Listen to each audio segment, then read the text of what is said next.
안녕하세요. 얼라이브 캐릭터입니다. 오늘은 이 신앙 얘기를 좀 해보고 싶습니다. 제가 꿈에서 꾼 예수님의 마음에 대해서 한번 얘기해보고 싶은데요. 일단 좀 스토리가 있는데 제 얘기를 좀 하자면 저는 뮤지컬 배우를 했습니다. 20대 때부터 하고 싶은 게 없다가 뮤지컬을 보고 완전 거기에 빠져서 그게 저의 꿈이 됐어요. 너무 멋있어 보였죠. 무대에서 저렇게 한 명이 나왔는데 와, 너무 에너지가 있고 노래도 정말 멋있게 잘하고 계속해서 그런 모습을 상상했던 것 같아요. 내가 저 무대에 선다면 너무 좋겠다. 진짜 재밌겠다. 이런 상상. 그렇게 하다가 20대 중반부터 이제 뮤지컬에 데뷔를 해서 종교극도 하고 일반 공연도 하고 많이 했습니다. 그런데 20대 후반에 아주 사랑하는 지금의 아내를 만났죠. 그때의 여자친구죠. 제 아내는 착실하게 20대 초반부터 돈을 아주 잘 모은 그런 생활력이 강한 전라도 여자였습니다. 전라도 여자라서 아주 생활력이 강했죠. 아주 야무집니다. 근데 저 같은 경우는 이제 꿈만 보고 달려왔던 사람이라서 뭔가 일상생활이 이렇게 해볼래 이렇게 됐었던 거죠. 지금도 많이 배웁니다. 네. 그때의 여자친구랑 지금의 와이프죠. 너무 결혼이 하고 싶은데 가진 건 없어요, 제가. 뮤지컬 배우분들은 아시겠지만 진짜 월 수익이 너무나 적습니다. 그래서 모으는 방법도 몰랐고 돈에 대한 개념도 없었기 때문에 모아둔 게 하나도 없죠. 뮤지컬 배우에다가 그때는 또 보컬 트레이너도 하고 있어서 보컬 트레이너에다가 장모님과 장인 어르신이 좀 마음에 안 들어 하셨어요. 그래서 큰 결단을 하게 되죠. 제 꿈들을 일단 잠시 이렇게 내려놓고 직장에 들어가게 됩니다. 너무너무 좋은 직장이죠. 정말 비전이 있고 정말 가치 있는 일을 하는 그런 직장이었습니다. 그런데 이게 제가 잘 못하겠더라고요. 뭔가를 이렇게 만들고 꼼꼼하게 이렇게 했어야 됐는데 그때 참 잘 못했던 것 같아요. 그래서 뭔가 자꾸 뮤지컬을 또 하고 싶게 되고 또 내가 높아지려고 하고 꿈이 또 막 생기고 이것저것 막 하고 싶은 게 많아지고 자꾸 딴 세상에 사는 거죠. 이 직장에 몰두하고 집중했어야 됐는데. 근데 어찌됐든 그 회사에 들어가서 결혼을 또 잘 하게 되고 저는 또 아이를 별로 이렇게 좋아하지 않았었으니까 딩크족도 괜찮다. 우리 둘만 이렇게 행복하게 살자. 이런 주의였는데 어찌저찌 또 애가 둘이 됐고 그러다 보니 지금도 뮤지컬은 또 못하고 전혀 상관없는 일을 하고 있어요. 그러다 보니 계속해서 제 생각에 고정관념이 돼 있던 생각이 뭐였냐면 신세한탄을 하는 거죠.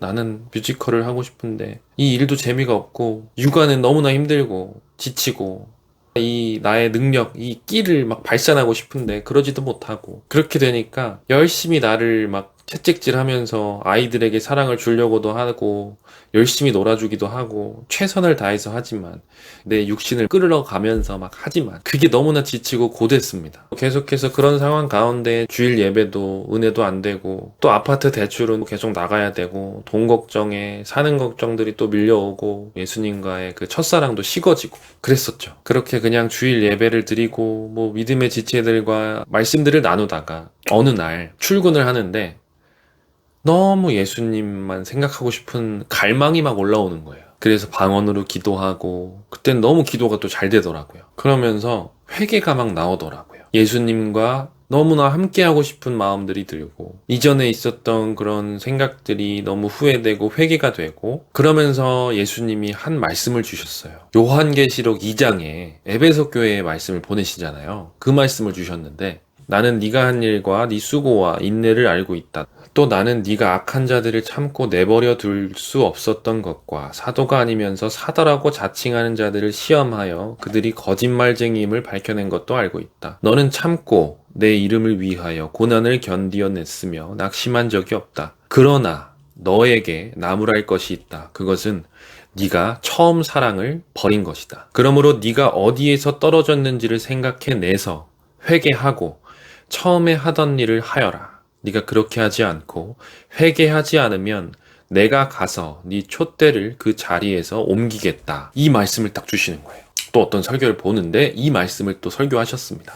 이 말씀이 제 레마로 와서 네가 어디에서 떨어졌는지를 생각해내라고 하시잖아요. 저는 이 생각이 어떤 패턴이 있었냐면 하기 싫은 일을 하고 또 집에 와서 너무나 힘든 육아를 하고 몸이 지치고 집안일도 막 해야 되고 그러면 또 누워서 핸드폰 쇼츠 보고 미디어 보고 넷플릭스 보고 유튜브 보고 계속 그런 반복이었던 거죠. 그러면 또 다음날 일하기 싫고 또 육아해야 되고 신세한탄하고 뮤지컬 하고 싶고 내 꿈을 이루고 싶고 또 아파트 대출 갚으려고 돈에 대한 걱정도 엄청 심하고 이런 모든 생각들이 결혼하고 육아하면서부터 생겨났던 거예요.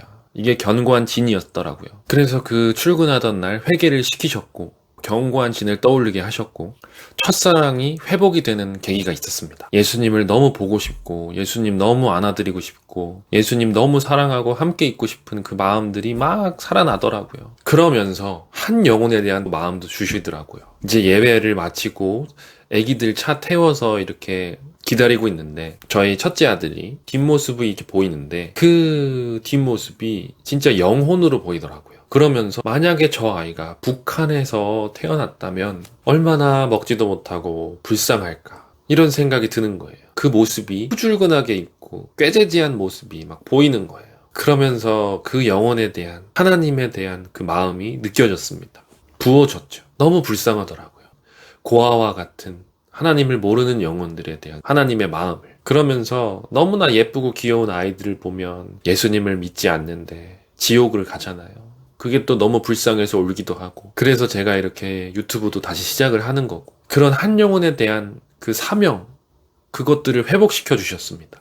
첫사랑을 회복시켜 주시고 한 영혼에 대한 마음을 주시고 사명을 또 회복시켜 주셔서 이렇게 전할 수 있는 능력도 주시고 유튜브라는 매체도 주시고 그렇게 행복하게 지내고 있는데 어느 날 꿈을 꾸게 됩니다. 유튜브로 이제 예수님 얘기 처음 했을 때 그날이었습니다. 꿈에 제 아내 그리고 제 동창 그 제가 나왔는데 이 제 동창이 제 와이프에게 이렇게 막 음란한 짓을 하려고 하는 거예요. 그게 그냥 이렇게 말로 표현해서 그렇지 너무나 노골적이었습니다. 생각도 하기 싫을 정도로 너무 충격적이었고 그래서 제가 그것들을 못하게 막 막았어요. 필사적으로 막죠. 생각해보세요. 그런데 더 충격적인 건 제 아내가 원하는 거예요. 그걸. 그러면서 제가 보란듯이 그 동창에 검은색 물을 먹었는데 제 아내 입에다가 입에서 입으로 이렇게 넣어주는 거예요. 3번이나.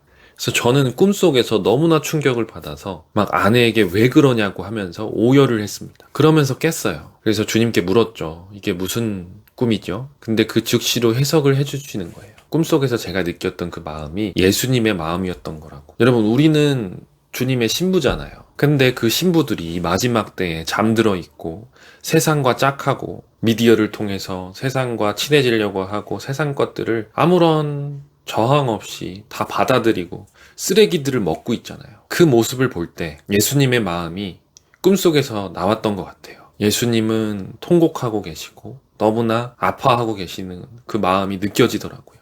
그래서 정말 회개하게 되고 예수님만 원하게 되고 어떤 다른 생각들 말고 육신의 생각 말고 이생의 자랑, 안목의 정욕 다 필요 없고 이제는 예수님의 생각만 하고 싶다라는 갈망이 계속해서 올라오더라고요. 여러분, 우리는 그리스도의 신부입니다.